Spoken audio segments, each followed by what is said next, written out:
اس کا دماغ معاف تھا، ذہن اتنی بڑی حقیقت برداشت نہیں کر پا رہا تھا۔ ابھی تک لگ رہا تھا جیسے یہ کوئی بھیانک بے رحم مذاق تھا۔ رئیس مینشن کا بڑا سا آئینی دروازہ گارڈ نے اس کے لیے کھولا اور وہ اندر داخل ہو گئی۔ اس کے قدموں تلے سفید چمکتا ہوا ماربل تھا اور اس کے ہاتھ میں بچھا ہوا وہ کارڈ۔ وہ سفید ماربل پر قدم دھرتی آگے بڑھ رہی تھی، ہر قدم پر جیسے کانچ کی کرچیاں بکھری ہوں۔ اس کی اپنی ذات ریزہ ریزہ ہو رہی تھی۔ وہ عالیشان ڈرائنگ روم سے گزرتی ہوئی بڑے سے لابی نما لانچ میں پہنچ چکی تھی۔ سامنے کی زینوں کے ایک جانب سے اس کی آواز ابھری، صرف اتنا ہی نہیں، وہ ہار اپنی مان لیں، وہ شخص ہمارے سامنے مجبور ہونا چاہیں۔ بڑی سی شہنشاہوں جیسی سفید کرسی جس کی لکڑی سنہری رنگ کی تھی، وہ اس پر یوں براجمان تھا جیسے کوئی بادشاہ اپنے تخت پر بیٹھا ہو۔ اس کے وجود سے ایک ناقابل تذکیر طاقت اور ہیبت پھوٹ رہی تھی۔ وہ چلتی ہوئی آئی اور اس کے سامنے چند قدم کے فاصلے پر کھڑی ہوئی۔ اس کا ہر قدم دل پر پڑنے والے ہتھوڑے کی طرح تھا، جسے وہ سن رہا تھا، محسوس کر رہا تھا۔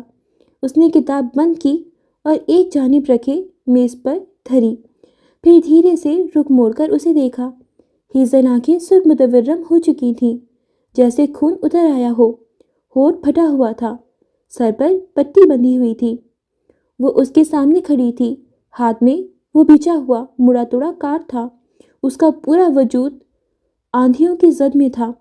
رئیس نے چند لمحے اسے دیکھا۔ یہ جھوٹ ہے نا؟ اس نے کانپتا ہوا ہاتھ آگے بڑھایا۔ ہتھیلی پر وہ مسلا ہوا کارڈ رکھا تھا۔ اس کی آواز ایک زخمی سرگوشی تھی، ایک آخری امید کی التجا۔